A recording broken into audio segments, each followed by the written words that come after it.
참 예수님, 네, 반갑습니다. 저는 부산 가톨릭대학교에 있는 홍성민 토마스 아퀴나스 신부입니다.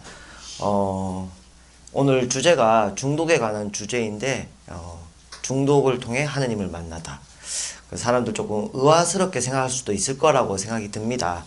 그런데 저는 중독이라는 주제를 가지고 신앙에 대해 더 생각을 많이 하게 되고 하나님을 만났기 때문에 이 주제로 시작을 했습니다. 그래서 제가 왜 그렇게 생각하는지를 4주간을 통해서 여러분들과 함께 이야기 나누고자 합니다. 먼저 시작기도 하려고 하는데 시작기도로 잡은 게 AA라는 모임이 있습니다. 익명의 알코올 중독자라는 모임인데 단주 모임이라고도 합니다. 거기서 하는 기도가 있는데 사실 그 모임이 우리 종교 모임은 아니기 때문에 우리가 말하는 그런 기도라고 말하기는 좀 어렵습니다. 하지만 여기서도 하느님이라 부르고 있고 또 저 개인적으로는 이 기도문이 참 저한테 도움이 많이 돼서 4주간 이 기도문을 계속 시작 기도로 하려고 합니다. 그래서 4주가 지난 뒤에는 여러분들이 적어도 제 강의를 들으신 분들은 AA가 뭐고 그리고 AA에서 하는 이 기도의 의미가 뭔지를 아셨으면 좋겠다는 의미로 이 기도를 4주 동안 이제 시작 기도로 하려고 합니다. 성부와 성자와 성령의 이름으로 하느님, 어쩔 수 없는 것을 받아들이는 평온함을 주시고 어쩔 수 있는 것은 바꾸는 용기를 주시고 그리고 이를 구별하는 지혜도 주소서. 아멘. 성부와 성자와 성령의 이름으로 아멘. 시작 때 제가 말씀드린 것처럼 AA라는 모임은 익명의 알코올 중독자라는 모임입니다. 왜냐하면 여기 가면 자기 이름을 말하지 않습니다. 그래서 익명인데 자기 이름 대신 만약에 제가 거기 가면 안녕하십니까? 저는 알코올 중독자 부곡동 홍입니다. 뭐 이런 식으로 소개합니다. 제가 사는 동네가 부곡동이거든요. 그래서 이름 앞에 알코올 중독자라는 이름을 붙입니다. 그게 그 모임에 참여할 수 있는 유일한 조건입니다. 그런데 단주 모임 또는 뭐 알코올 중독자들의 모임이라고 생각하면 사람들 생각에 여기서 하는 기도는 뭐 술을 끊게 하시고 뭐 술의 유혹을 멀리하게 하시고 이래야 될 것 같은데 그런 내용은 없습니다. 그죠? 보면 내가 어쩔 수 없는 거는 그냥 받아들이게 해달라. 그런데 대신에 어쩔 수 있는 것은 내가 할 수 있는 용기를 달라. 그리고 어쩔 수 있는 것과 어쩔 수 없는 것, 그 두 가지를 구분할 수 있는 그걸 지혜라고 부릅니다. 그 지혜를 청하는 기도입니다. 우리는 중독자가 아니라고 대부분 생각합니다. 그죠? 그런데 중독자가 아닌 우리들도 많은 경우에 보면 지금 당장 어쩔 수 없는 것들 가지고 너무 많은 시간을 보내고 있습니다. 과거는 내가 아무리 후회해봤자 못 바꾸죠. 그죠? 못 바꾸는 거고 미래는 내가 아무리 불안해봤자 사실은 모르는 겁니다. 그런데 우리는 과거를 후회하고 또 미래를 불안하고 걱정해야 하는 그 시간 때문에 지금 내가 당장 할 수 있는 거 마음을 바꾸고 또 생각을 바꾸면 지금 당장 할 수 있는 것을 많은 경우에 못하는 경우가 너무 많습니다. 그래서 이 AA가 주는 이 지혜가 우리에게도 좀 필요한 거 아닌가라는 의미로 AA 기도로 시작을 해봤습니다.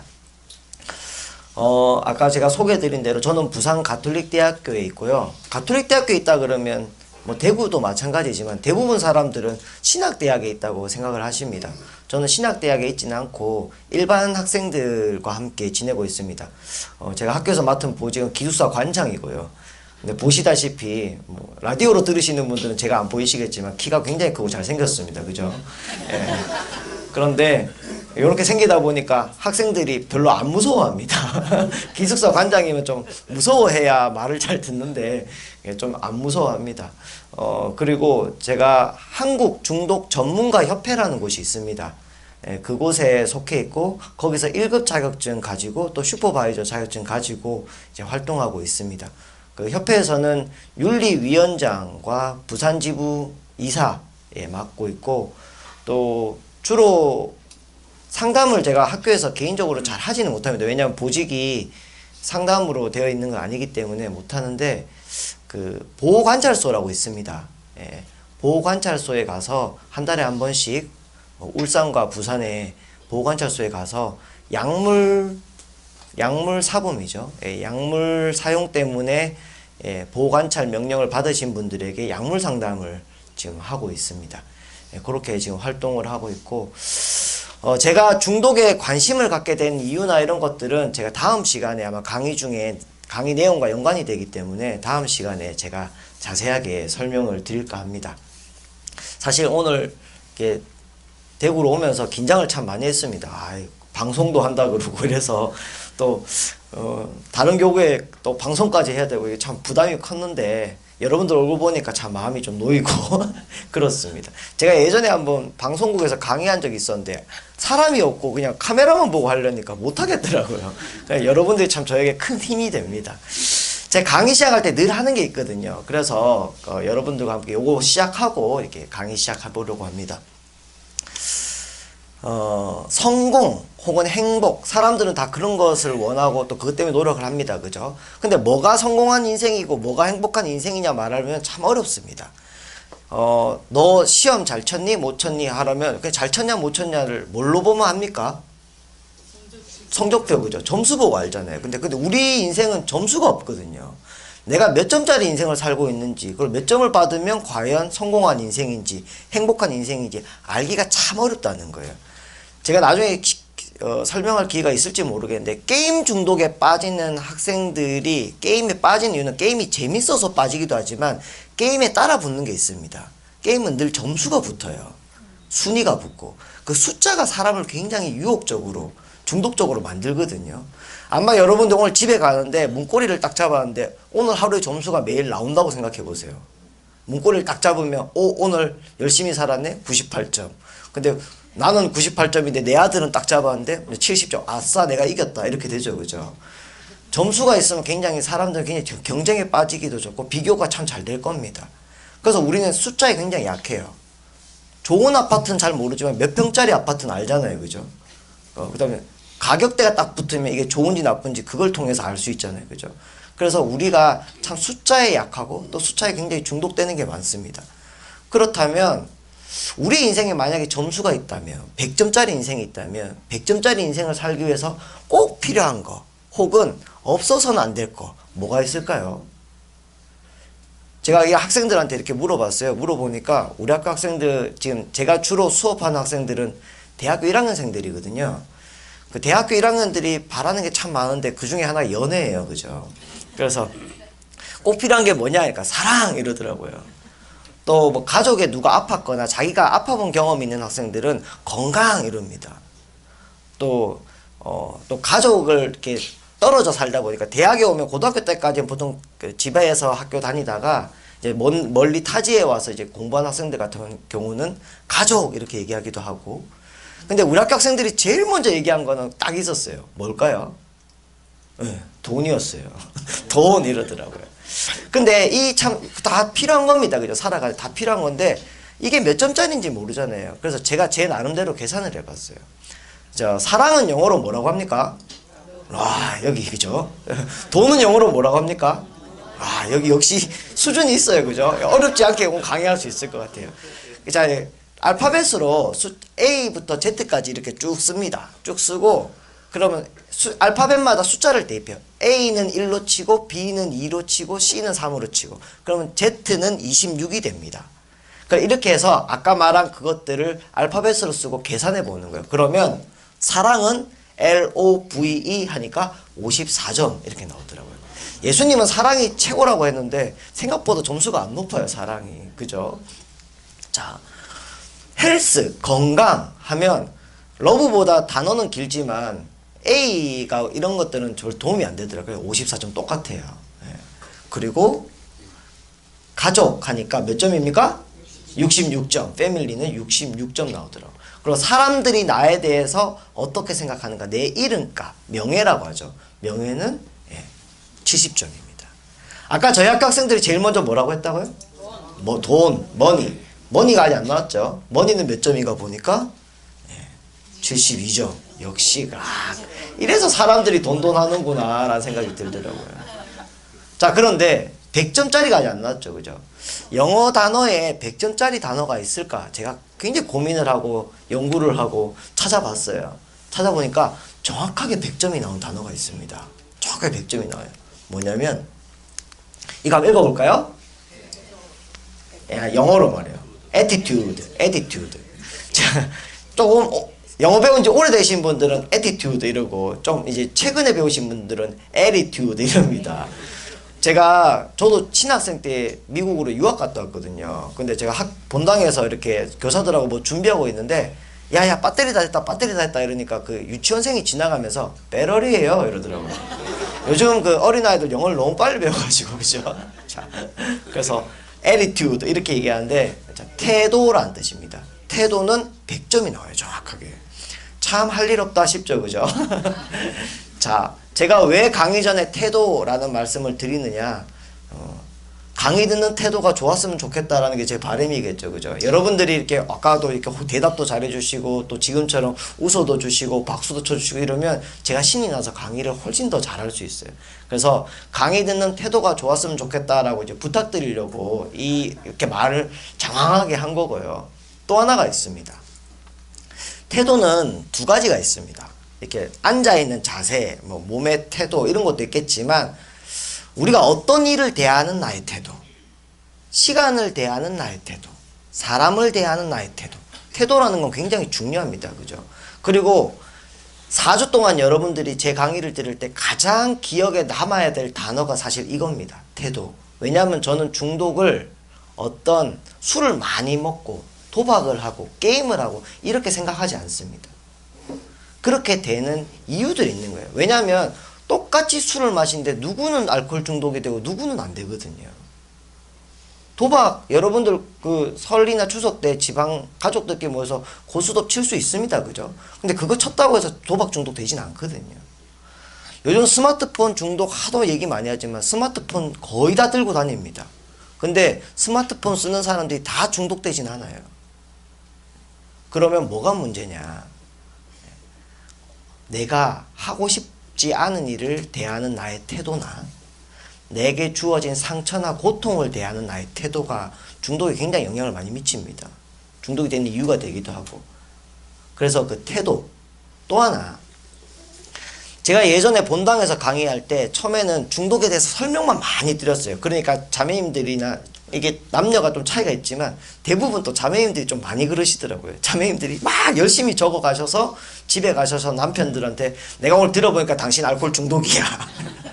아니면 아이들한테 내가 오늘 가만 들어보니까 너 게임 중독이야 라고 공격하는데 많이 쓰시더라고요. 그러니까 제가 미리 말씀드리는데 절대 공격하지 마십시오. 제 강의는 남한테 대를 거면 안 듣는 게 제일 좋습니다. 제일 중요한 거는 나한테 나한테. 예, 그래서 이 태도, 두 번째 태도. 처음은 중독이라는 문제가 삶의 태도라고 했고, 두 번째는 이것을 듣고 내가 이걸 어떻게 적용하고 활용할 거냐, 나의 태도. 세 번째는 많은 사람들이 중독이라는 문제를 굉장히 부분의 문제라고 생각을 합니다. 부분의 문제. 여러분들 알고 있는 중독 뭐 있습니까?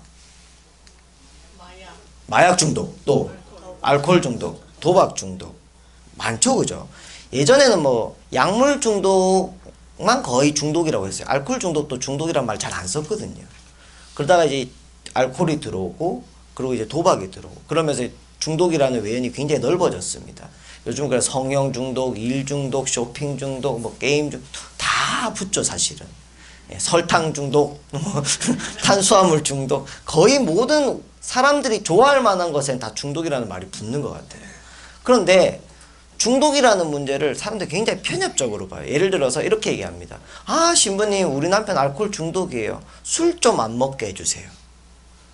아, 신부님, 우리 애가 게임 중독이에요. 게임 좀 안 하게 해주세요.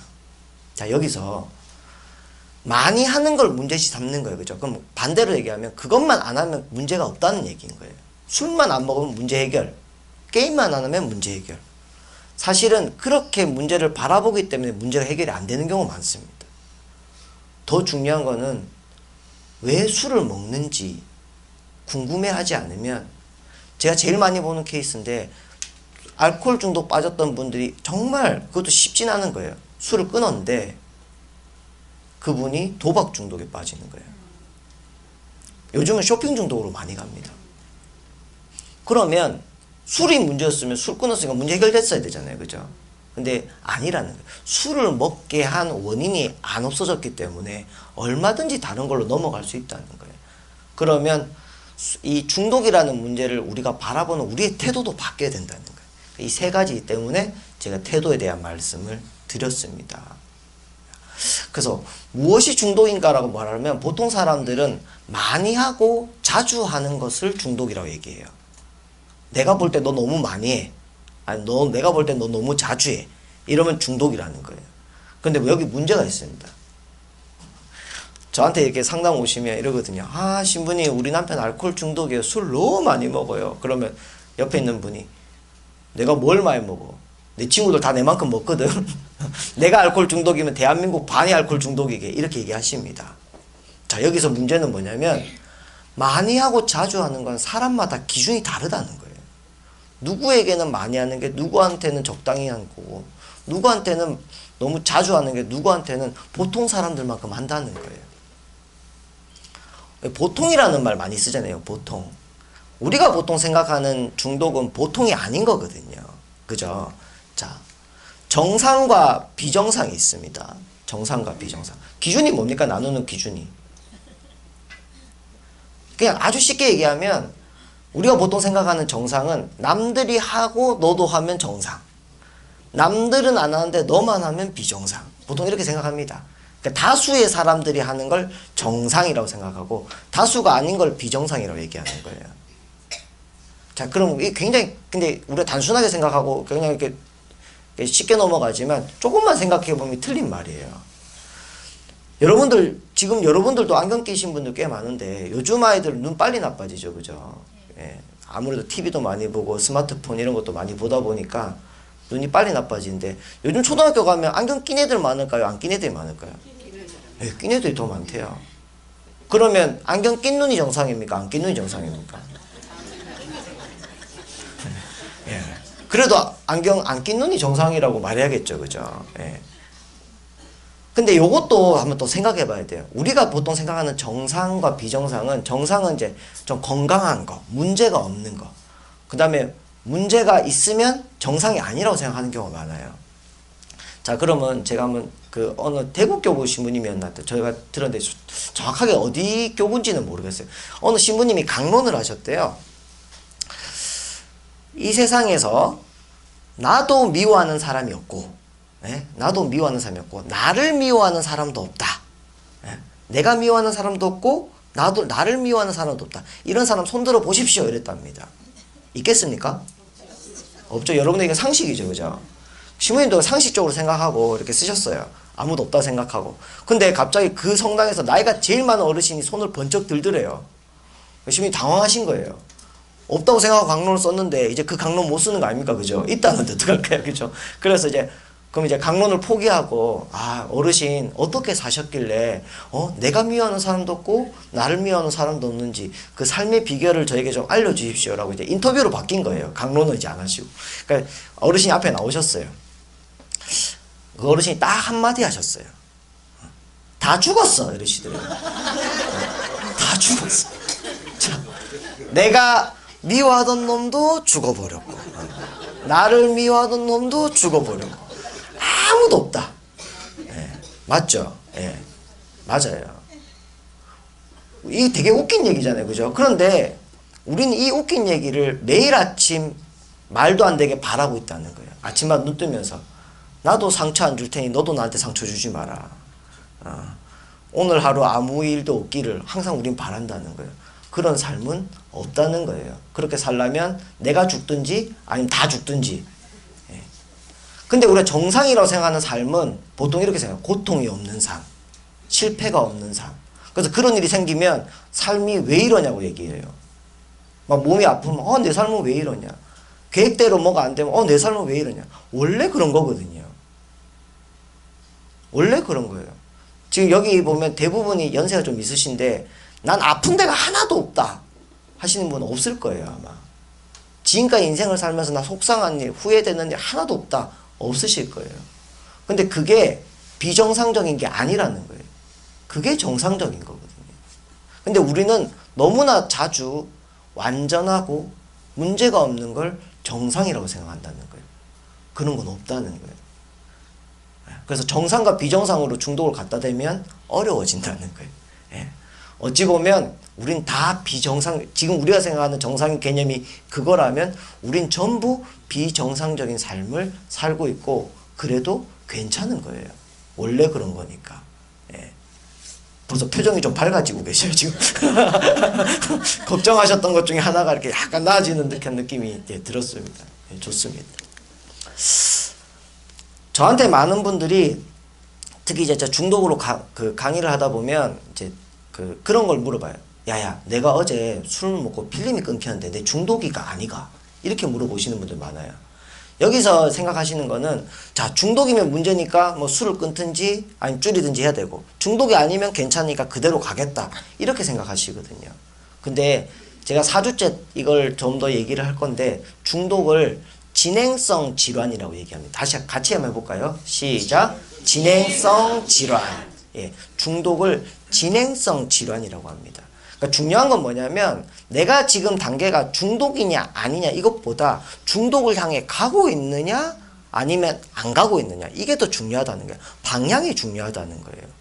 그래서 단지 그냥 내가 아직 뭐 필름은 쫙 끊기지만 뭐 몸에 다른 이상은 없으니까 중독이 아니야 이렇게 생각할 필요가 없다는 거예요. 이상이 생기고 있는데 그 패턴을 그대로 유지하면 점점 나빠지는 게 중독이거든요. 그러니까 진행성 질환이라는 거 이걸 꼭 기억했으면 좋겠고 이걸 통해서 이제 우리가 개념적으로 좀 설명해 볼 수 있어요. 자, 그래서 여러분들과 한번 해보려고 합니다. 아까 제가 강의 듣는 태도 얘기 드렸죠, 그죠? 예, 호응이 필요합니다. 자, 같이 한번 읽어볼게요. 사용, 오용, 남용. 시작. 사용, 오용, 남용. 예. 우리나라 말에 가끔 여러분들 들어보셨을 거예요. 뭐 약물 오남용 뭐 이런 얘기 들어보셨을 거예요, 그죠? 근데 이 정확한 의미에 대해서는 그냥 뭐 잘못 쓰는 거 이 정도로 생각하기 때문에 오용과 남용이 어떻게 다른지도 잘은 모르세요. 그래서 이렇게 진행되어 가는 거예요. 처음에는 사용하지만 점점 잘못되면 오용이 되고 점점 잘못되면 남용이 되는 거. 사용, 오용, 남용 이 순으로 갑니다. 자, 보통 우리가 뭘 쓰면 좀 여러분도 볼펜도 쓰고 노트도 쓰고 이렇게 사용하는 걸 그냥 사용하잖아요, 그죠? 근데 중독에서 말하는 사용, use는 목적과 방법이 맞을 때만 사용이라고 얘기합니다. 목적과 방법이 맞을 때. 그리고 목적은 맞는데 방법이 잘못되면 오용이라고 하고요. 그리고 목적 자체가 바뀌면 남용이라고 얘기합니다. 이렇게 말씀드리면 조금 이제 개념적으로 이야기가 어려우실 수도 있어서 제가 예를 하나 들어드릴게요. 제가 아는 어떤 친구인데 감기가 걸렸었나 봐요. 감기가 걸려서 이제 기침을 하고 있는데 집에 부모님한테 전화가 온 거예요. 전화를 받았어요. 근데 막 기침을 하니까 어머니가 이제 걱정이 돼서 너 감기 걸렸니? 그러니까 예, 어머니 감기 걸렸어요. 집에 기침약 없어? 예, 없어요. 아, 그러면 약국에 가서 코뭐로 시작하는 예, 감기약이 있어. 기침약이 있어. 그거 사 먹어. 물약이거든요, 그게. 근데 그게 감기약은 아니고 감기의 증상 중인 기침을 완화시키는 약이에요. 아마 여러분들도 드셔보신 적 있을 거예요. 물약, 그죠? 기침약. 그래서 그거를 그 친구가 가서 이제 샀어요. 약국에 가니까 돈도 별로 안 하더래요. 그리고 처방전 없이도 살 수 있는 약이더래요. 그러니까 집에 사서 왔어요. 그러니까 물약을 사 보신 분들 아시겠지만 오면 안에 계량컵 같은 게 들어있죠. 그 계량컵은 왜 필요합니까? 그제 용량을 재서 먹어야 되니까 계량컵이 필요한 거죠. 그리고 이제 용량을 얼마나 먹어야 되는지 모르니까 설명서가 있습니다. 그죠? 그 설명서 잘 읽어보면 뭐 성인은 1회 하루에 몇 번을 얼마만큼 먹어라 이렇게 딱 적혀 있죠, 그죠? 자, 그러면 자 여기서 그 물약을 내가 사용했다라고 말을 하려면 목적과 방법이 맞아야 된다 그랬죠, 그죠? 그 물약의 목적은 뭡니까? 기침, 그죠? 감기의 증상인 기침을 완화시키기 위해서. 그럼 올바른 방법은? 예, 정해진 용량을 정해진 방법대로 먹으면 나는 그 물약을 사용했다라고 말할 수 있는 거예요. 그 친구가 진짜 그렇게 했는데 그 다음날 나았대요. 이거 기침에 좋구나라는 걸 알게 된 거예요. 그런데 한 3개월 정도 지나고 나서 다시 기침을 하는 거예요. 기침을 막 하니까 이제 물약을 찾았어요. 근데 물약은 있는데 뭐가 없을까요? 계량컵이 없어요. 또 뭐가 없어요? 설명서가 없어요. 경험들이 있으신 것 같아요, 여러분들도. 그래서 그 친구가 어떡하지 하다가 어떻게 했을까요? 예, 대충. 자, 이게 대한민국 평균입니다, 여러분들. 우리가 보통 생각하는 정상 범위예요, 그죠? 예, 대충 먹은 거예요. 대충. 근데 대충 먹을 때 혹시나 적게 먹으면 약효가 없을까봐 예, 조금 많이 먹어요. 되게 많이 먹진 않았지만 조금 많이 먹은 거예요. 감기약을 좀 세게 드셔보신 분들 경험이 있으실 텐데 감기약을 좀 세게 먹으면 굉장히 졸려요. 부작용을 경험하죠, 그죠? 그 친구가 그날 감기약을 먹고 졸려서 잤어요. 이때 우리는 이렇게 말할 수 있는 거예요. 감기약을, 그러니까 기침약을 오용했다라고 말할 수 있는 거예요. 왜? 목적은 맞잖아요, 그죠? 목적은 맞는데 뭐가 잘못됐어요? 방법이 잘못돼요. 여러분들 제가 학교에서 이 정도만 여러분들 따라오면 내가 학생들 다 A 줄 수 있는데 진짜 학습 태도가 너무 좋으세요. 자, 그래서 오용했다. 영어로는 미스유즈인데 미스하면 미스테이크, 실수, 잘못 이런 뜻이거든요. 미스유즈 되니까 잘못 사용했다, 오용했다라고 말할 수 있는 거예요. 목적은 그대로 맞잖아요, 그죠? 근데 여기에서 이제 문제가 생깁니다. 그 친구가 그 감기에 걸리기 전에 약간의 불면증이 있었던 거예요. 잠을 잘 못 자고 있었던 거예요. 그런데 모처럼 자려고 먹은 건 아니지만 감기약 먹고 어떻게 됐어요? 잘 잔 거예요. 오랜만에 푹 잘 잔 거예요. 그러니까 이 친구가 무슨 생각을 해요? 감기약을 먹으니까 잠을 잘 수 있네 라는 걸 알게 된 거예요. 그리고 일주일이 지났는데 어느 날 또 그날 또 막 잠이 너무 안 오는 거예요. 이렇게 누워도 잠이 안 오고 저렇게 누워도 잠이 안 오고 막 앉았다 일어났다 하다 갑자기 뭐가 생각나요? 감기약이 생각나는 거죠. 그 물약이 생각나는 거예요. 그리고 실제로 그 물약을 먹은 거예요. 왜 먹었어요? 자려고. 목적이 바뀌어버렸죠. 이때 우리가 남용이라는 말을 씁니다. 예. abuse라고 하는데 av가 붙으면 영어에서 좀 과하다. 예. 과하다라는 뜻이거든요. 과사용이거든요. 과사용. 예. 과하게 사용하는 것. 예. 이게 목적이 바뀌었다라는 의미로 남용이라고 씁니다. 자, 그러면 이거를 다 대입해 볼 수 있어요. 다. 술에 대입해 볼까요? 술? 자, 술을 내가 사용한다라고 말하려면 목적과 방법이 맞아야 돼요. 목적과 방법이. 술을 먹는 목적이 뭡니까? 뭐 친교를 얻기 위해서, 사람들과 관계를 좀 더 좋게 하기 위해서, 혹은 뭐 내가 어떤 사람한테 뭐 그 사람이 나를 위해 뭔가 일을 해줬는데 고마움의 표시로 술을 사기도 하고, 그죠? 여러 가지 의미로 술을 먹습니다. 그러면 술을 먹는 올바른 방법은 뭘까요? 적당하게. 그러니까 이 적당하게가 참 애매하죠, 그죠? 적당하게가. 제가 저희 학교 1학년들한테 자, 술을 먹는 올바른 방법은 뭡니까? 그러니까 우리 학교 학생들이 뭐라고 하는 줄 알아요? 맥주와 소주는 5대5로 섞는다.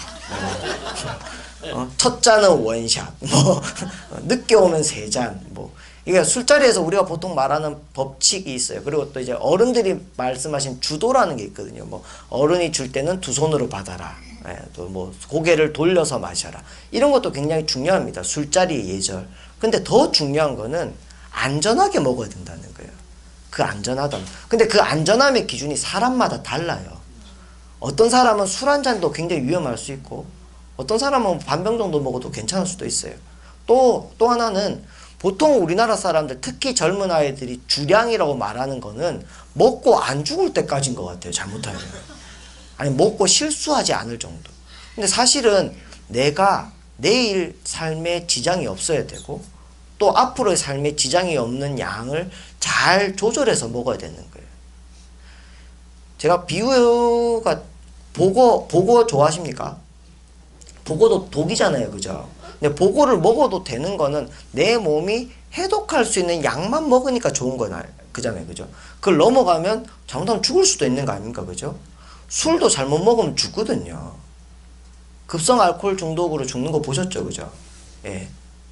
술도 잘못 먹으면 죽는 독성 물질입니다. 그런데 너무 쉽게 생각하는 거예요.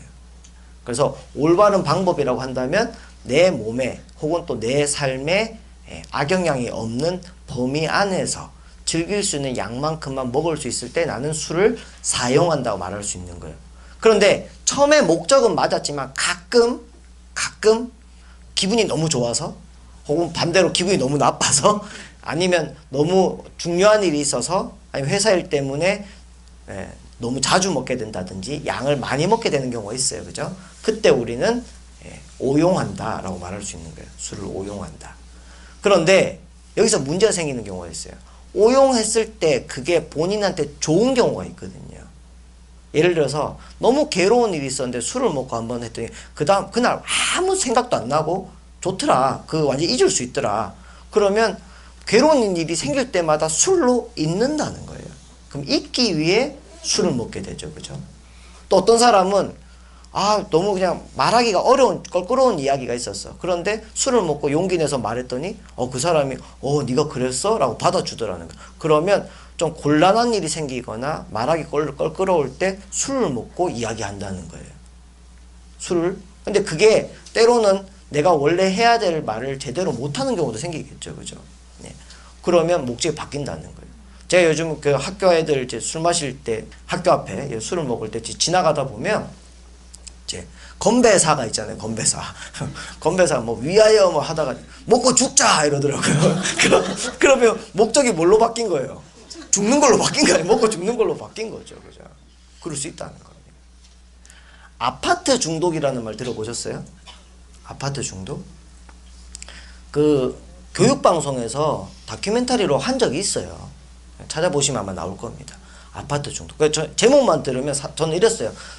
사람들이 아파트에 미쳐가지고 막 아파트 뭐 따라가는 건가 이랬는데 그건 아니고, 자, 아파트를 사는 목적은 뭡니까? 사람들이 쾌적하게 안락하게 좀 더 편안하게 살기 위해서 아파트를 사요. 그죠? 아파트를 사는 올바른 방법은 내가 내 경제 규모나 이런 걸 생각을 해서, 그죠? 알맞은 범위 안에서 사겠죠. 아니면 우리 가족 구성원들 숫자나 이런 것들을 맞춰가지고, 아니면 내가 또 지내야 될 어떤 거주 지역을 잘 보고 사야겠죠. 그런데 대한민국에서 아파트를 고르는 평균이라고 말해야 됩니까? 아니면 정상적인 사람들의 구매 방식은 그렇지 않다는 거예요. 가장 첫 번째는 재산 증식이 목적이 된다는 거예요. 그리고 그 재산 증식이 앞서면 아까 앞에 말했던 그런 목적과 방법은 무시될 때가 있다는 거예요. 그러면 아파트 남용인 거죠. 그죠? 돈도 마찬가지입니다. 사실 우리가 많은 중독 얘기하지만 가장 많이 사람들이 중독된 것 중에 하나는 돈입니다. 돈 앞에 자유롭기가 참 어렵거든요. 정말로. 돈을 버는 목적은 뭡니까? 여러분들 돈을 버는 목적. 행복하게 살려고, 그죠? 즐겁게 살려고. 사랑하는 사람들과 좀 더 좋은 환경에서 좋은 삶을 살기 위해서 돈을 벌어요. 근데 돈을 벌다 보면 목적이 바뀌어버린다는 거예요. 내가 중요하다고 생각하는 관계가 끊어지기도 하고, 중요하다고 생각하는 가치를 버리기도 하고, 그렇게 산다는 거예요. 옳지 않은 일도 할 수 있고, 목적이 바뀌어버린다는 거죠. 그래서 여러분들 정말 중독에 대한 문제를 고민하다 보면, 제가 아까 그랬죠. 중독을 통해 하나님을 만난다고. 왜? 단지 술 안 먹고 도박 안 하고 게임 안 하고의 문제가 아니라는 거예요. 내가 주어진 삶을 어떻게 잘 살아갈 것인가. 모든 것과 연관이 되어 있어요. 정말 내가 이걸 사용하는 목적이 뭐고 방법이 뭔지 잘 따져보지 않으면 우리 곁에 늘 중독이라는 문제가 있을 수밖에 없다라는 거예요. 자, 네 번째 개념인데, 자, 앞의 개념과 뒤의 개념이 한국말로는 똑같아요. 중독이죠. 그렇지만 영어로 하면 앞의 중독은 포이즈닝이라고 하고 인톡시케이션이라고 말하기도 합니다. 톡시시라고 말하기도 하고, 그 다음에 뒤의 중독은 에딕션이라고 합니다. 지금 우리가 말하는 알코올 중독, 약물 중독, 게임 중독은 에딕션이라는 개념입니다. 근데 에딕션이라는 개념 말고 우리나라 그 한글은 그 한문을 번역한 거죠. 그냥 그대로 쓰는 거잖아요. 그죠? 가운데 중자에 독독자입니다. 그러니까 독 안에 있는 거죠. 그런 의미로 보면 그 포이즈닝 개념이 맞아요. 근데 포이즈닝은 뭐냐면 내가 원한 게 아니라 어떤 독성 물질이 내 몸 안에 들어온 거거든요. 연탄가스 중독, 식중독, 알코올 중독도 급성 알코올 중독이 있어요. 술이 갑자기 들어와서 그 술 때문에, 술의 독성 때문에 내 몸에 해를 입는 거. 여기에 해결 방안은 중독됐으니까 어떻게 하면 됩니까? 해독하면 되는 거예요. 톡식 됐으니까 디톡스 하면 되는 거예요. 디톡스 들어보셨죠? 해독하면 되는 거예요. 그런데 많은 사람들이 아직도 이 에딕션, 알코올 중독, 약물 중독, 게임 중독도 해독이라는 개념으로 갖다 대는 거예요. 그러니까 아까 말한 것처럼 우리 남편 알코올 중독인데 술 좀 안 먹게 해주세요. 술이 문제니까 술만 빼면 된다고 생각하는 거예요. 안 그렇거든요. 실제로 알코올 중독 병원 같은 데 가서 한 달 내지 2달 정도 있으면요, 몸이 굉장히 빨리 회복됩니다. 그리고 처음에는 또 굉장히 금단 때문에 힘들지만 금단도 어느 정도 잡혀요. 그럼 몸이 건강해지죠. 그죠? 그런데 그분이 밖에 나오면 술 끊기가 참 어려워요.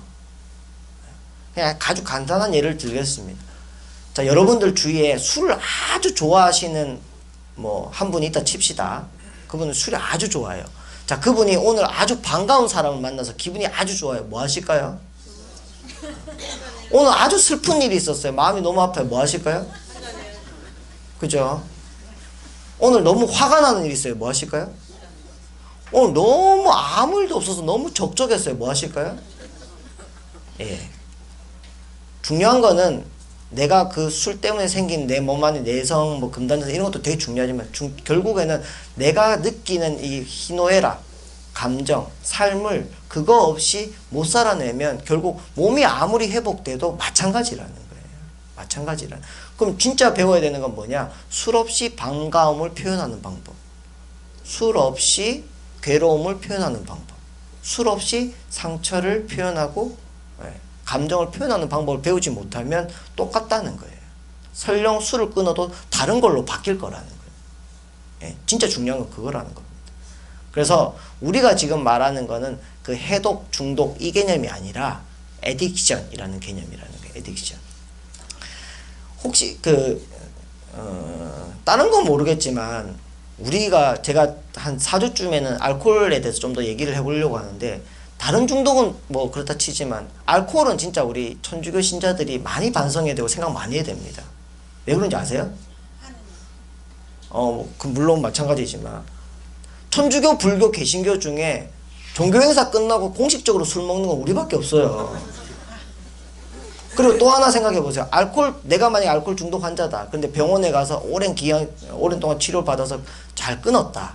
그래서 성당에 다시 가려고 하면, 만약에 내가 교회를 다니거나 절에 다니면 아무 문제가 없어요. 술 못 먹는 거에 대해서. 근데 성당에 오면 문제가 돼요. 뭐 레지오에 가도 2차 주에 가자 그러고, 밥 모임에도 술 한잔 하시라 그러고. 그럼 그때마다 저 알코올 중독자였어요, 저 술 못 마셔요 라는 말을 계속 해야 된다는 거예요. 그분은 안 나오죠, 잘못하면. 그죠? 그러니까 우리는 술을 익숙하고 술 마시는 게 나쁘다 이 얘기가 아니라, 우리 주위에 그렇게 어려움을 겪는 분들이 있다는 건 알고 있어야 돼요. 그리고 그런 사람들도 우리 곁에 올 때 어려움이 없도록 만들어야 된다는 거예요. 적어도 우리가. 그래서 알코올에 대해서 우리가 반성도 많이 해야 되고 생각도 많이 해야 됩니다. 예. 자, 그래서 만약에 여러분들 근데 우리는 술 많이 먹으니까 술을 많이 먹다 보면 잊어버릴 수 있는 게 있어요. 뭐 많이 잊어버릴 수 있죠. 뭘 잊어버릴 수 있을까요? 기억 잃어버릴 수 있고, 또 건강도 잃어버릴 수 있고, 친구도 잃어버릴 수 있어요. 뭐 안 해야 될 말을 해가지고 실언해가지고 친구를 잃어버릴 수도 있고, 집을 잃어버릴 수도 있죠. 그죠? 집 가는 길을 잃어버릴 수도 있고, 자꾸 술 먹고 집에 안 가다 보면 진짜 집을 잃어버릴 수도 있고, 그죠? 많이 잃어버릴 수 있습니다. 그런데 지금 우리가 말한 이거는 내 삶의 전부가 아니라 내 삶의 일부예요.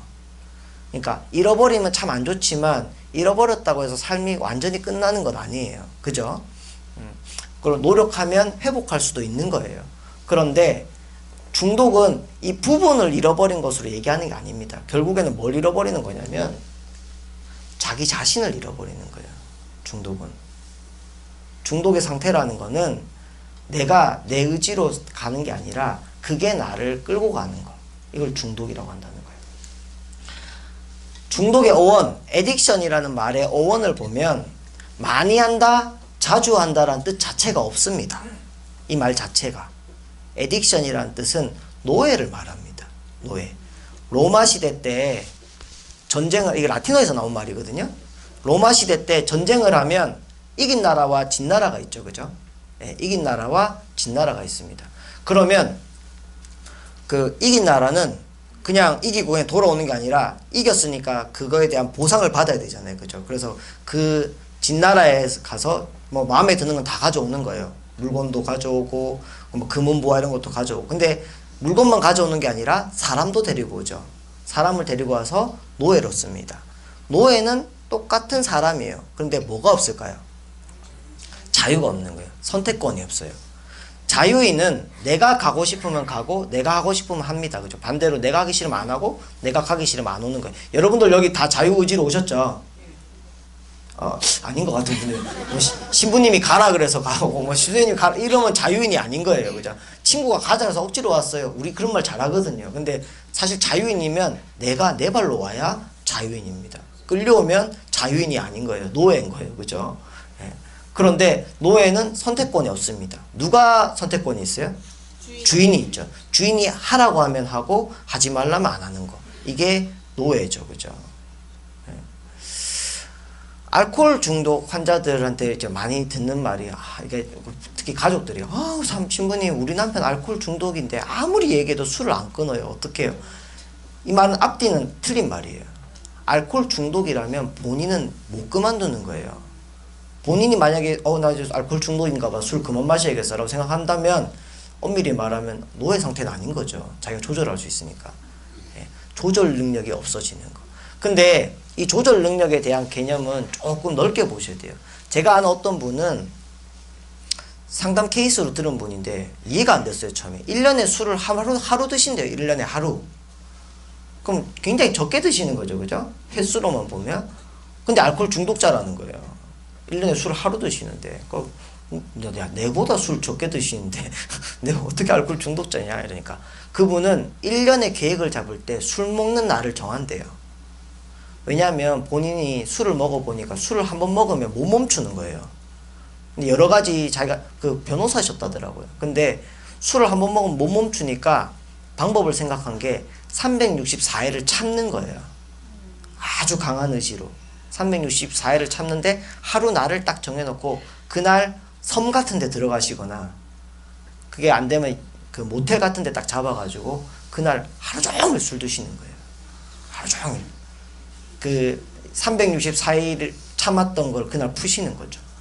그러면 사람들 생각 여러 가지가 있어요. 그거 어떻게 살아라고 하시는 분도 있지만 어떤 분들은 야 그래 1년에 하루인데 뭐 좀 뭐 봐줄만도 하지 그렇게 얘기할 수도 있습니다. 그죠? 그리고 그날 하루 먹고 나면 그 다음날 몸이 굉장히 안 좋아지긴 하지만 사실 뭐 자주 드시는 분보다는 며칠만 회복하면 금방 좋아지거든요. 그런데 가족들은 못 견디는 거예요. 왜냐하면 그날은 다른 사람이 되거든요. 완전히 다른 사람이 되거든요. 그리고 그분은 왜 알코올 중독자라고 부르냐면 364일을 자유롭게 사는 게 아니에요. 364일을 술을 생각하면서 참는 거거든요. 이분이 그 아주 남들은 진짜 흉내도 못 낼 만큼의 강한 의지력으로 참고 계시지만 그 의지력이라는 거는 자기만의 힘으로 할 수 있는 게 아니에요. 예를 들어서 가족에 누가 굉장히 불행한 일이 생기거나 자기의 어떤 정신적인 어떤 문제가 생기거나 그러니까 뭐 심리적인 어떤 타격이 생기거나 이러면 언제든지 무너질 수 있는 거예요. 그러니까 지금 현상 자체로만 뭐 중독이냐 아니냐 말하기도 참 어렵다는 거예요.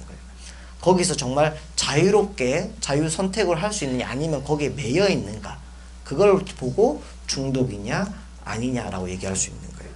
자, 그러면 여기서 많은 사람들이 중독 예방이나 뭐 이런 걸 얘기할 때 자꾸 안 하는 걸 얘기해요. 저희 그 이제 뭐 방송 같은 데서도 이렇게 보면 이제 뭐 광고나 이런 거 보면 공익 광고, 알코올이나 뭐 이런 것들 보면 이제 뭐 위험성을 막 알리잖아요. 그죠? 그리고 하지 말라고 하잖아요. 물론 그것도 효과가 있습니다. 그런데 그렇게 보면 전부 안 해야 되잖아요. 그죠? 중요한 거는 내가 조절할 수 있는 힘을 가지는 거지 안 하는 게 답은 아니거든요. 분명한 거는. 자, 그러면 어떻게 해야 내가 조절력을 가질 수 있을까? 어떻게 해야 노예가 되지 않을까? 노예가 된다는 게 사실 어찌 보면 여러분들도 일상 경험을 하실 겁니다. 여러분들 그 사랑의 노예가 다 되셔서 결혼하신 거 아니에요. 그죠? 재수 씨가 지금 딸을, 제 조카죠? 딸을 이제 셋 낳았어요.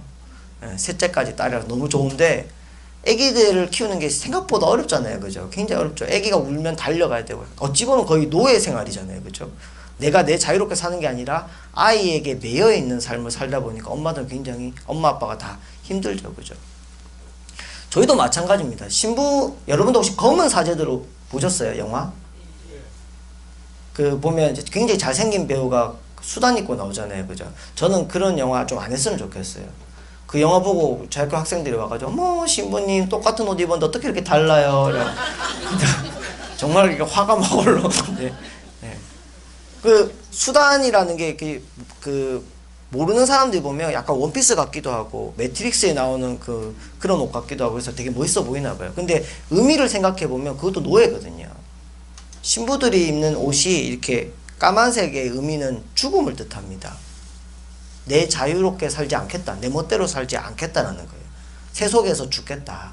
그리고 이 흰 것은 주인에 대한 충성. 주인의 뜻에 깨어 있겠다. 주인의 뜻을 받들고 주인의 뜻에 깨어 있겠다는 의미거든요.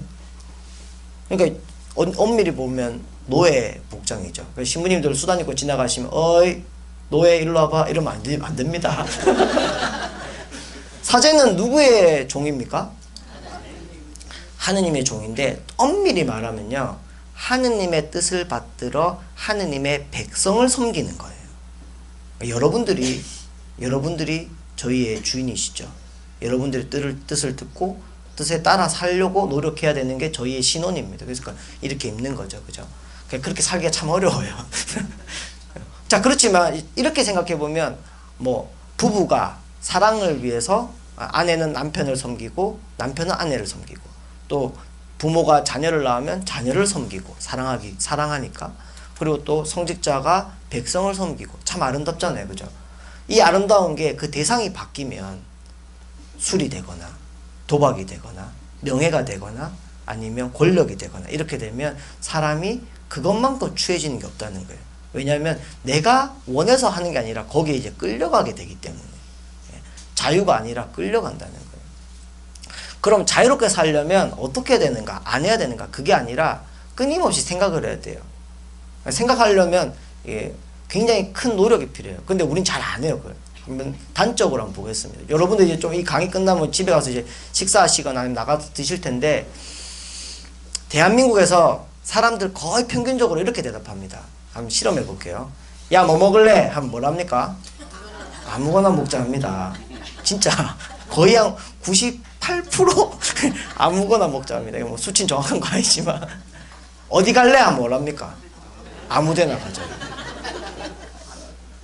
근데 사람들한테 물어보면 자, 왜 아무데나 가자고 하냐? 왜 아무거나 먹자고 하냐? 이렇게 물어보면 대부분 사람들은 양보하고 배려하는 거라고 얘기를 해요. 실제로 그런 분들 많고요. 그러니까 나 이거 먹을래 라고 하면 저 사람이 못 먹잖아요. 그죠? 나 여기 갈래 하면 어떤 사람은 거기 싫어할 수도 있는데 내가 먼저 이렇게 말하기가 미안하니까 그 선택권을 넘겨주는 거죠. 양보하고 배려하기 위해서. 자, 그런데 이거는 한번 보세요. 자꾸 저희 학교 애들 차 타는데 저희 학교 애들이 뭐 나쁜 거 아니라 걔네들도 대한민국 평균입니다. 이렇게 지나가는 걸 뒤에서 들으니까 이러더라고. 야, 뭐 먹을래? 아무거나. 돈가스 먹을까? 아, 나 느끼한 거 싫은데. 그럼 뭐 먹을래? 그거 빼고 아무거나. 냉면 먹을까? 아, 난 찬 거 먹으면 안 되는데. 이거는 엄밀히 말하면 양보하고 배려하는 건 아니죠. 그죠? 근데 왜 아무거나 먹자고 할까요?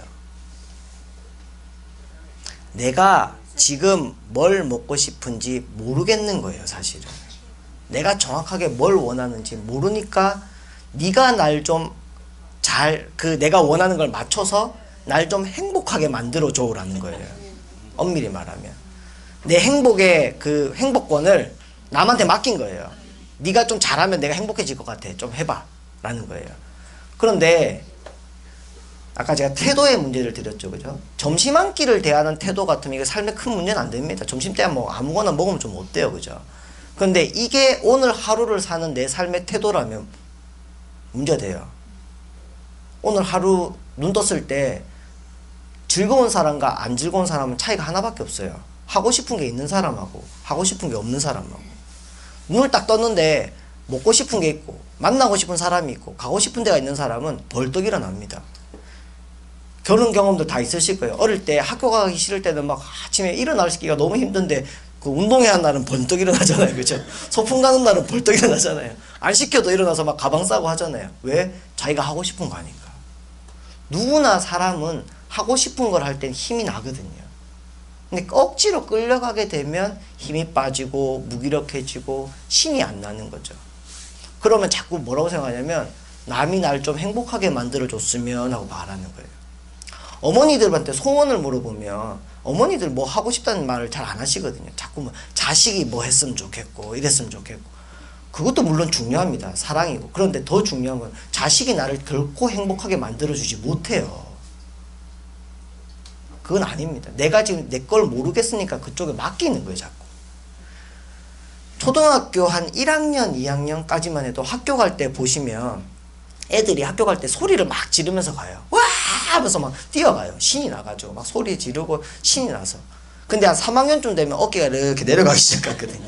학교 갈 때 쭉 처져가지고. 맞아요. 왜 그러냐? 차이는 하나밖에 없어요. 똑같은 학교인데 그 전까지는 학교에 놀러 간 거예요. 친구들하고 재밌는 놀이 하러 신나서 가죠. 하고 싶으니까. 3학년쯤 되면 하기 싫은 게 점점 생기기 시작해요. 그럼 그럴 때 이제 애들이 하기 시작하는 말이 엄마 나 학교 가기 싫어요. 엄마 나 숙제하기 싫어요. 엄마 나 공부하기 싫어요. 이런 말을 합니다. 그럼 엄마들이 그래요. 야, 사람이 어떻게 하고 싶은 것만 하면 사니? 이러잖아요. 그런 말 해보셨죠? 예. 아니면 들어보셨거나, 그죠? 사람이 어떻게 하고 싶은 것만 하면 사니? 이래요. 우리는 어른이 되니까 이제 그걸 알아요. 하고 싶은 것만 하면 살 수 없다는 걸. 그러니까 잘 받아들이는 거죠. 그런데 잘 생각해 보세요. 하고 싶은 것만 하면서 살 수 없다는 거 하고 하고 싶은 게 없는 건 다른 거예요. 무슨 말인지 아시겠습니까? 하고 싶은 게 아예 없는 사람하고 하고 싶은 것만 하면 살 수 없다는 건 다른 거라는 거예요. 실제로 하고 싶은 게 정확하게 있는 사람은 그것 때문에라도 하기 싫은 걸 견뎌요. 내가 정확하게 저걸 하고 싶기 때문에 저걸 하려면 이건 해야 되니까 하자라고 하기 때문에 고통을 다른 사람보다 더 잘 받아들인다는 거예요. 근데 다 하기 싫어지면 어떻게 되냐? 대한민국 사람들 아마 많은 사람들이 그럴 텐데 주일날이나 이렇게 쉬는 날 아무것도 안 해도 되는 날 뭐 할래? 물어보면 뭘 하고 싶은 게 없어요. 다 뭐라고 하냐면 아무것도 안 하고 싶다라 그래요. 아무것도 안 하는 게 삶의 목표처럼 돼버려요. 뭐 쉬는 거가 가장 인생의 목표처럼 얘기해 버린다는 거예요. 그거는 일상의 삶에서 자꾸 하기 싫은 것들만 계속 하다 보니까 그냥 떠오르는 생각이 아무것도 안 하고 싶다는 걸로 자꾸 간다는 거예요. 근데 실제로 주일이나 아니면 휴일날 아무것도 안 하면 그날 저녁에 무슨 생각이 드냐면 와, 나 오늘 아무것도 안 해서 너무 좋아라는 사람은 별로 없다는 거예요. 아무것도 안 하면 그날 저녁에 갑자기 인생의 허망함이 밀려오면서 내가 이렇게 살아도 되나 하는 죄책감이 막 밀려온다는 거예요. 행복하지 않아요. 오히려 몸은 좀 힘들더라도 내가 가치 있는 일을 했을 때, 행복한 일을 했을 때, 내가 정말 중요하다고 생각하는 일을 했을 때 마음이 뿌듯해지고 기분이 더 좋다는 거예요. 그럼 중요한 건 뭐냐? 내가 뭘 원하는지를 알아야 된다는 거예요. 뭘 원하는지. 자, 그럼 내가 여러분한테 물어볼게요. 김치찌개가 좋아요? 된장찌개가 좋아요? 뭐 사람마다 다르겠죠, 그 답은. 그죠? 사람마다 다릅니다. 근데 이 답에 전제 조건이 있어요. 먹어본 사람만 알아요. 김치찌개랑 된장찌개 두 개를 먹어본 사람이 난 그래도 난 김치찌개, 아니 난 된장, 난 둘 다 좋아, 뭐 이렇게 얘기할 수 있는 거죠. 미국 어디 가가지고 한 번도 한국 요리를 먹어본 적이 없는 사람들한테 가서 너는 김치찌개가 좋아? 된장찌개 좋아? 라고 물어보면 그 사람들이 뭐라 그렇게 했습니까? 뭐래? 막 이럴 거 아니에요. 그죠? 똑같은 거예요. 내가 뭘 좋아하는지를 알아보려면 해봐야 되는 거예요. 머릿속에 가만히 앉아가지고 난 뭘 좋아하지? 라고 아무리 생각해봤자 답이 안 나온다는 거예요. 해봐야 되는 거예요. 사람도 만나보고 장소도 가보고 그래서 해보는데 나한테 별로 안 맞아. 그럼 안 하면 되는 거예요.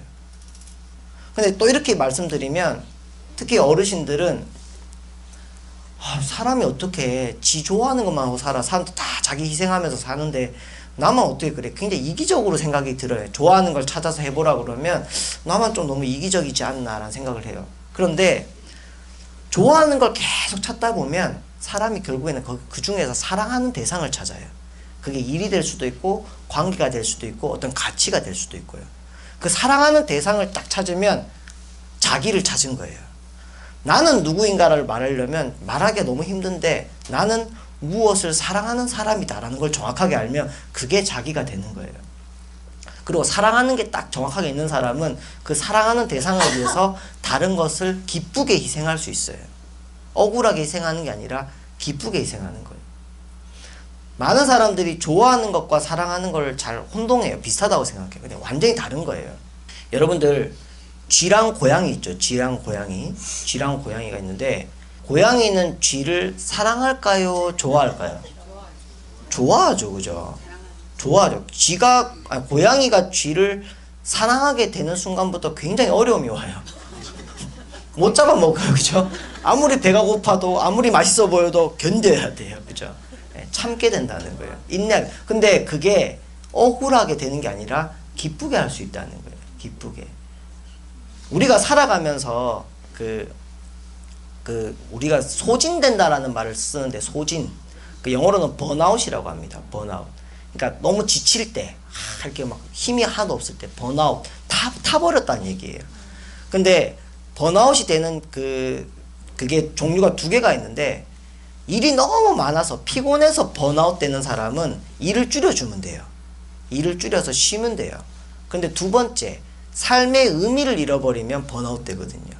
내가 이걸 왜 하는지 모르겠다. 내가 여기 왜 가는지 모르겠다. 이럴 때 있죠. 그죠? 그것도 번아웃인 거예요. 그때는 일을 줄이는 게 안 하는 게 목적이 아니라 이 일의 의미를 찾아야 되는 거예요. 내가 이걸 왜 하는지. 그래야 다시 생기가 돋고 힘이 생긴다는 거예요. 중독을 많은 사람들이 술 많이 먹는 거, 도박 많이 하는 거, 게임 많이 하는 거라고 생각하지만 많은 사람들이 번아웃 상태에서 하는 거예요. 삶의 의미를 못 찾으니까 그 의미를 찾기 너무 힘드니까 그냥 피하고 싶어서 술을 마시고 도박에 빠지고 게임을 하거든요. 근데 자꾸 그런 사람들한테 너 술 그만 먹어라, 도박, 물론 그것도 필요합니다. 필요하지 않다는 얘기는 아니에요. 왜냐면 이제 건강에 문제가 생기고 삶에 문제가 생기는데 계속 방치할 수는 없거든요. 하지만 더 중요한 문제는 그 사람들에게 너가 살아갈 의미가 있다는 거. 그 삶의 의미를 생각할 수 있는 기회를 주는 거. 그게 진짜 중요하다는 거예요. 그렇기 때문에 우리가 가끔 삶의 자리에서 멈춰야 되는 거예요. 여러분들 얼마 전에 그 대림시기 때 여러분 다 판공성사 같은 걸 하잖아요. 그죠? 이게 자꾸 의무감으로 주어지면 괴롭지만 이렇게 생각해 보세요. 제가 옛날에 내리막길 어릴 때 그 불국사에서 내려가는 길에서 이제 친구들하고 장난친다고 이게 뛰기 시작했는데 한번 달리기 시작하니까 내리막길에서 멈추지를 못하겠는 거예요. 처음에는 원해서 뛰었는데 가속도가 붙으니까 이제 발이 막 지멋대로 가잖아요. 그죠? 제일 좋은 방법은 어떻게 강제로라도 멈춰야 되는 거예요. 안 그러면 계속 가거든요. 그죠? 처음에 우리 삶이 그런 것 같아요. 삶의 순간은 처음에는 내가 첫 발을 디디고 살았지만 어느 순간 멈추지 않으면 내가 원해서 가는 게 아니라 그 관성에 끌려간다는 거예요. 그럼 제일 좋은 방법은 그 자리에서 멈춰야 된다는 거예요. 멈춰서 내가 왔던 길도 돌아보고 가야 될 방향도 보면서 내가 정말 이게 가고자 하는 방향이 맞는지, 가고자 하는 속도가 맞는지를 보고 다시 한 발을 내 힘으로 디딜 수 있는 거. 그 여유가 있어야 된다. 그리고 우리에게 그 시기는 굉장히 축복이라는 거예요. 삶의 순간에 멈춰서 내 삶을 보고 하나님 앞에서 내 삶에 대해서 이야기할 수 있는 것. 의무감만으로 받아들이지 말고 삶에 주어지는 은총으로 받아들일 수 있다면 더 좋지 않을까라는 생각을 해봅니다. 1시간 동안 아무도 안 주시고 너무 태도가 좋아서 정말 감격스러운 강의였습니다. 마친 기도로 영광송하겠습니다. 성부와 성자와 성령의 이름으로 아멘. 영광이 성부와 성자 성령께 성부와 성자와 성령의 이름으로 감사합니다.